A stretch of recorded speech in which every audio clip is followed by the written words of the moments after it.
হৃদয়ে আছে আল্লাহর ভয়, তারা কভু পথ ভুলে যায় না।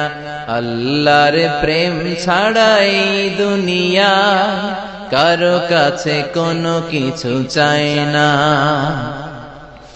রাতের আধারে যারা সেজদাতে রায়, দু চোখের শ্রুতে নদী যেন বয়। ছলনার হাতছানি যতই আসুক, পেছনে ফিরেও সে তাকায় না। যাদের হৃদয়ে আছে আল্লাহর ভয়, তারা কভু পথ ভুলে যায় না। আল্লাহর প্রেম ছাড়াই দুনিয়ায় কারো কাছে কোনো কিছু চাই না।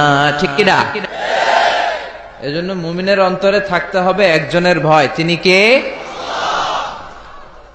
আমরা এখন সূরাতুল ইখলাসের তাফসীর শুনবো, পড়েন ইনশাআল্লাহ। এমন একটা সূরা যে সূরাটা আমাদের সবার মুখস্থ, তাই না? মুখস্থ নাই কার কার? হ্যাঁ, মুখস্থ আছে না? শুধু মুসলমান না, অনেক হিন্দু ভাইদেরও মুখস্থ আছে। আলহামদুলিল্লাহ পড়েন।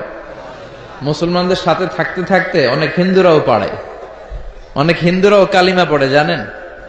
অনেক হিন্দু ভাইরাও সূরাতুল ফাতিহা মুখস্থ বলতে পারে, জানেন? আলহামদুলিল্লাহ বলেন।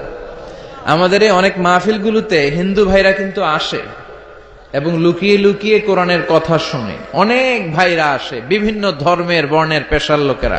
একজন বলল, হুজুর আপনার মাহফিল শোনার জন্য 60 জন পুলিশ আসছে আজকে, 60 জন। আল্লাহ ভাইদেরকে তুমি কবুল করো। প্রশাসনের যারা আছে আল্লাহ তাদেরকে তুমি কবুল করো। নিরাপত্তার জন্য যারা এসেছে, সিআইডি, এনএসআই, র্যাবের ভাইয়েরা, পুলিশ